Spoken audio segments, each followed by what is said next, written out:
Pessoas bonitas, primeira coisa que vocês têm que olhar ali, ó, parlamento, tema do trabalho de vocês valendo nota para esse trimestre, né?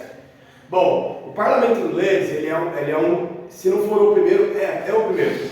O parlamento inglês é o primeiro parlamento que surgiu no mundo ocidental, tá? Eu sempre prefiro me referir ao mundo ocidental para vocês diferirem do que é Europa e América em relação ao que não é Europa e América, tá? Então tudo que for Europa e continente africano, a gente chama de mundo ocidental. E tudo que for uma metade da África para a Ásia, em direção à Ásia, a gente chama de mundo oriental. Então, o parlamento é uma instituição ocidental, uma instituição criada no continente europeu. Ficou claro? O parlamento seria a ideia de uma assembleia com um grupo de pessoas, em geral homens, né, ricos, que vão tomar decisões políticas em prol da maioria da população. Tá? Tudo que a gente entende por política moderna, por direitos humanos, direitos políticos, direitos individuais, começa na Inglaterra. A Inglaterra é meio que precursora dos direitos políticos e dos direitos humanos no planeta. Se vocês olharem a Bill of Rights, que a gente já vai chegar nela, que é a Declaração de Direitos da Revolução Gloriosa, ela é um primórdio da Declaração dos Direitos Humanos. Depois vai vir a Declaração dos Direitos do Homem da Revolução Francesa, depois vai vir a Declaração de Direitos Humanos pós-Segunda Guerra Mundial, tá? Para que não houvesse mais genocídio que houve lá no Holocausto, com os judeus, tal. Infelizmente, ainda existem genocídios acontecendo, inclusive agora, lá na faixa de Gaza. Israel matando crianças e pessoas passando fome, na África também, por aí vai, tá?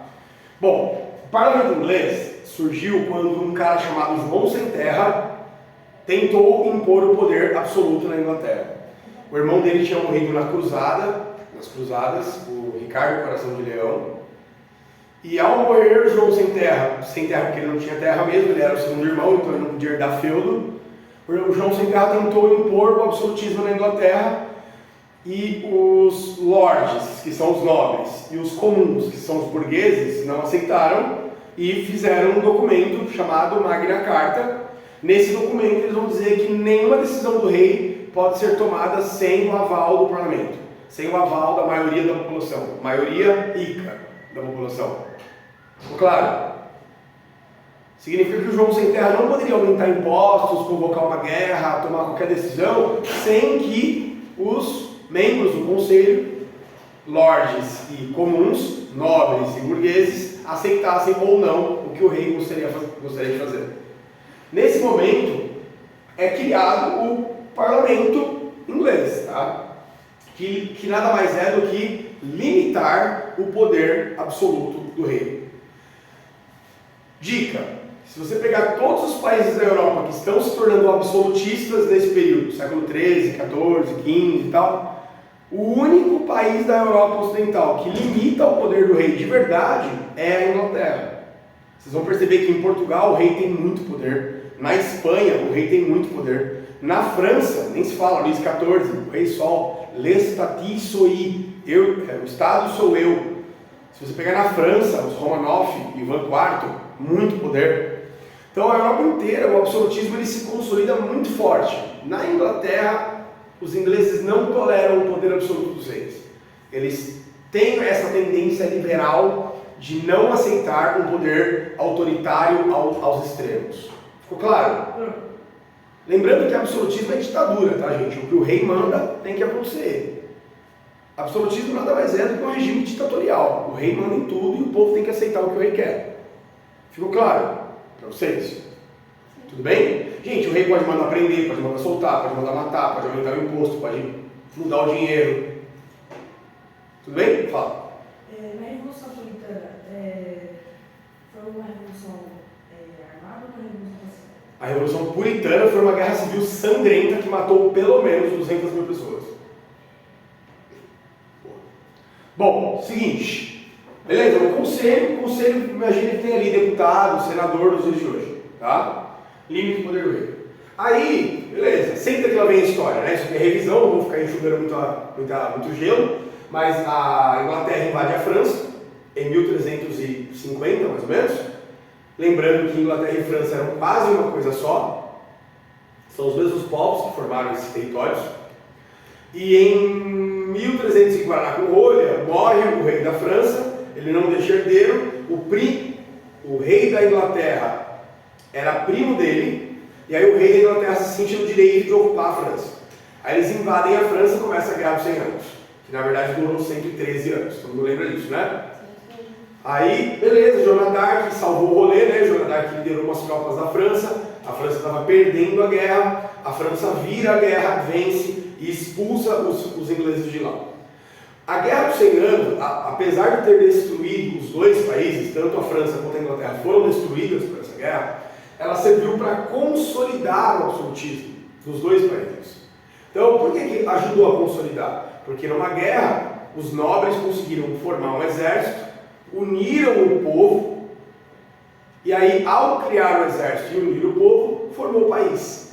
As fronteiras foram unificadas, surgiu um imposto para manter o exército, surgiu uma moeda nacional, surgiu uma forma de medir pesos, medidas e tal. Então, as guerras elas tiveram esse papel de criar uma união entre os países europeus. Deu para entender? Sim? Não? Dúvidas? Não? Tá. Aí, depois da Guerra dos 100 Anos, a nobreza inglesa se fortalece, só que tinha duas famílias que disputavam o poder, os Lancaster e os York. As duas famílias não se entenderam e entraram numa nova guerra, agora uma guerra interna da Inglaterra, chamada Guerra das Duas Rosas. Duas rosas porque cada família tinha um brasão que era uma rosa. Tá? E 20 anos de guerra, de 1466, 68 até 88, a guerra não teve um final. E como todo bom absolutismo, no final eles casaram com seus filhos e uniram as famílias. Então os Lancaster uniram seu filho com a família dos York. E aí gerou o primeiro rei Tudor da dinastia inglesa, o Henrique VII. Henrique VII foi um rei então que surgiu dessa união dessas duas famílias, desse casamento. É muito comum no absolutismo você ter ou guerra ou casamento para aumentar o poder dos reis. Tudo bem? Henrique VII, Tudor, beleza? Aí o filho dele, Henrique VIII, ele era safadinho, queria pular cerca, ele era casado com Catarina, mas ele tinha uma queda por uma cortesã chamada Ana Bolena, aí ele pediu para o Papa para anular o casamento, o Papa não quis, e aí ele fez a reforma anglicana, a reforma protestante na Inglaterra. Ele rompeu com a Igreja Católica, pegou as terras e dinheiro da igreja, e ele se tornou o líder da religião dos ingleses. Tanto que anglicana significa religião dos ingleses, ou religião da Inglaterra. É um catolicismo à moda inglesa. Só que vocês precisam lembrar que as ideias calvinistas, João Calvino, Martinho Lutero, Reforma Protestante, as ideias protestantes vão influenciar a Inglaterra. E aí a religião anglicana ela começa a se parecer mais com a religião protestante evangélica do que com a religião católica. Deu para entender? Sim ou não? Sim. Aí, gente, a Inglaterra começa a sair de um país que ninguém dava nada para um país que vai ser a maior potência do mundo nos próximos séculos. Um dos grandes processos que fez isso foi, primeiro, roubar a Igreja Católica. A Igreja Católica roubava todo mundo, o rei da Inglaterra roubou a Igreja Católica. Bom, estou falando isso, tá, gente? Parece que eu estou xingando, mas é brincadeira, tá? É o jeito de falar. A Igreja Católica tinha muito poder, ela tinha 1/5 das terras, ela comprava o dízimo, ela controlava muita coisa. Tinha seus próprios tribunais, tinha seu próprio exército. Agora o rei da Inglaterra, tomando tudo isso, passa a controlar essa riqueza toda na Inglaterra. Logo, eles vão vender essas terras. A Inglaterra é o primeiro país da Europa que começa a vender os feudos. Gente, os feudos era sinônimo de poder, terra. Então, a Yasmin ia herdar o feudo do pai dela, os filhos da Yasmin iam herdar o feudo da Yasmin, e isso ia passar de geração em geração. A família dela sempre ia ser uma família de senhores feudais, poderosos. Agora, a Inglaterra inaugura uma coisa nova, chamada encluses, cercamento de terras. Acorda! Eles começam a vender essas terras. Presta atenção no que vai acontecer. Vai vender essas terras e vai ganhar o quê? Dinheiro, certo? Só que mais do que isso, quem vivia nessas terras? Os servos. Os servos viviam e dependiam dessas terras. Os pobres, os camponeses. Esses servos vão para onde? Para a rua. Cracolândia. Que triste, mano. Deixa eu parar por aqui. Os pobres vão para a rua e vão virar o quê? Mão de obra barata nas fábricas, nas primeiras fábricas que a Inglaterra vai desenvolver. Então, numa porrada só, Yasmin, os caras vão ganhar dinheiro vendendo as terras, vão começar a produzir tecido de algodão, criando carneiro, e os pobres que vão ser expulsos daqui vão virar mão de obra miseravelmente barata nas cidades inglesas. Revolução Industrial. Sacou? Sacou ou não? Então a Inglaterra ela vai se transformar de um país feudal, rural, em um país quase industrial, em uma fração de 100, 150 anos. Às custas da pobreza e da miséria humana, porque nenhum sistema capitalista se torna rico sem antes explorar mais a metade do país, deixando metade do país na merda. Tudo bem? Expansão marítima, a Inglaterra começa a viajar pelos mares, bem atrasada, né? Portugal e Espanha estavam bem na frente já. Eu tinha chegado na América, tinha chegado na Índia e tal. Os ingleses estavam começando 100 anos depois, mas estavam indo. E indústria naval. Os navios ingleses tinham canhões de cobre. Os navios ingleses começaram a se equipar com canhões de cobre que ninguém tinha. A China inventou tudo, os muçulmanos inventaram tudo, a Inglaterra aprimorou. Tá dando para entender? Então tudo que, Nicolas, acorda? Tudo que a Ásia tudo que a Ásia, né, Oriente, China, Índia e tal, inventou, a Europa copiou e foi aprimorando. E aí a Europa começa então a ganhar um status de potência militar, potência marítima, potência tecnológica. E aí a coisa vai começar a dar ruim para os outros povos dali para frente. Elizabeth I, a virgem, ela não se casou, tinha todos os dentes podres de tanto comer açúcar brasileiro e era fofinha. O negócio dela era tomar navio de português e espanhol, navios piratas, ela incentivou a pirataria. Nessa época os ingleses roubavam navios estrangeiros e ela era uma protestante disfarçada. Ela governava em nome da Igreja Católica Inglesa, porém ela tinha uma certa queda pelos protestantes e ela permitiu uma tolerância religiosa muito grande. Ela não ficava enchendo o saco dos evangélicos. Estava tendo guerra por causa de religião nessa época. Os católicos queriam matar os protestantes e os protestantes queriam matar os católicos porque queriam se defender. Nessa época, guerras religiosas foram muito comuns. A Elizabeth não enchia o saco, ela era tolerante, ela era uma rainha mais democrática. Mas ela morre, não deixa herdeiro, porque ela não se casou, e em 1603 assume Jaime I de uma outra família chamada Stuart. É quando os Stuarts assumem o poder na Inglaterra que a Inglaterra começa a pegar fogo. Por quê? Porque eles eram do lado católico trecheira e eles vão querer mandar em tudo. Depois de Jaime I vem o filho, Carlos I, que decide aumentar impostos para fazer uma guerra contra a Escócia. A Escócia ou Irlanda, mas eu acho que é Irlanda, mas acho que é Escócia. Depois eu confirmo, tá?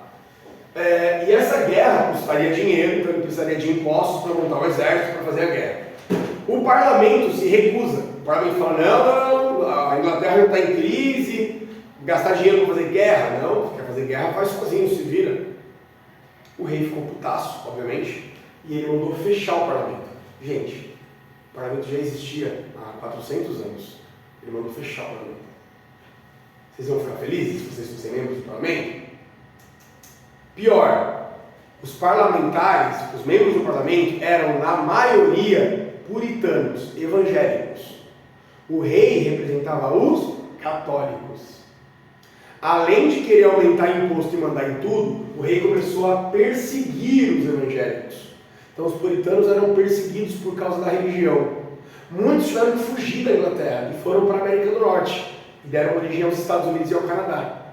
Olha que louco. Ao fugirem, foram levando essas ideias para outros lugares. Os puritanos passaram a ser perseguidos então pelo rei e aí estourou uma guerra civil que vai matar 200 mil pessoas, a famosa Revolução Puritana. Professor, por que Revolução Puritana? Porque o parlamento era puritano, evangélico. Ficou claro? Tudo bem? Hoje seriam os presbiterianos, os batistas, as igrejas evangélicas do Brasil que seguem isso, seriam a igreja presbiteriana, a igreja batista. Tudo bem? E aí, em 1842, estoura a Guerra Civil. Essa guerra vai durar pelo menos 7, 8 anos. E no final, o rei vai ser preso, acusado de traição, porque ele matou a própria população. Ele foi contra o parlamento, então ele foi acusado de traição e condenado à morte. Ele foi o primeiro rei absolutista a ser decapitado na Europa Ocidental. Tem um filme chamado Morte ao Rei, que eu gostaria só de mostrar um trechinho, né, da execução, e fica uma dica para vocês assistirem. Além disso, tem um outro filme chamado Elizabeth, também fala um pouco da vida da Rainha Elizabeth. São dois filmes interessantes para quem quer saber um pouco mais do absolutismo, um pouco mais de Revolução Inglesa. Acho que é legal. E aí, quem liderou essa guerra civil? Um cara chamado Oliver Cromwell. O parlamento, o exército do parlamento era chamado de cabeça redonda, porque os burgueses tinham um corte de cabelo feio da preula, que eles deixavam a careca aqui assim, em cima e um cabelinho de lado, assim, ó. O exército do rei era chamado de cavaleiros. Eles usavam peruca, porque eram nobres, senhores feudais e tal, tá? Embaixo do parlamento tinha um povo pobre, que queria reforma agrária, queria direitos iguais, então tinha também alguns setores radicais que queriam melhorias de qualidade de vida, direitos, etc. Eu não coloquei aqui, mas a apostila vai falar. E o Oliver Cromwell, ele virou um ditador. Ele acabou matando o rei, ele tomou o lugar do rei, ele acabou colocando uma república, chamada República de Cromwell, onde ele tentou mandar em tudo. E uma das coisas que ele fez que transformou a história da Inglaterra foi uma lei chamada Atos de Navegação. Até 1650, a Holanda era a maior potência marítima do mundo. Holanda, Países Baixos. Com o Atos de Navegação, a Inglaterra passaria agora a dominar o poder marítimo da Holanda e a Inglaterra se tornaria o país mais poderoso do ponto de vista marítimo do mundo.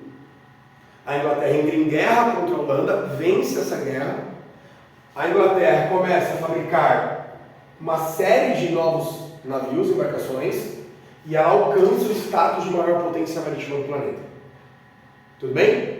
Já sob o controle da América do Norte inteira. Estados Unidos, Canadá, Jamaica, tá?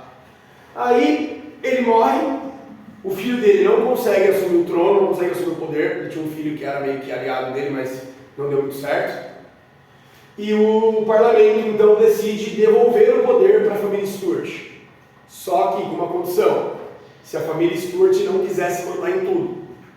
Então veio Jaime II e depois Carlos II e depois Jaime II. Tá? Filhos aí, netos desses dois primeiros que eu falei.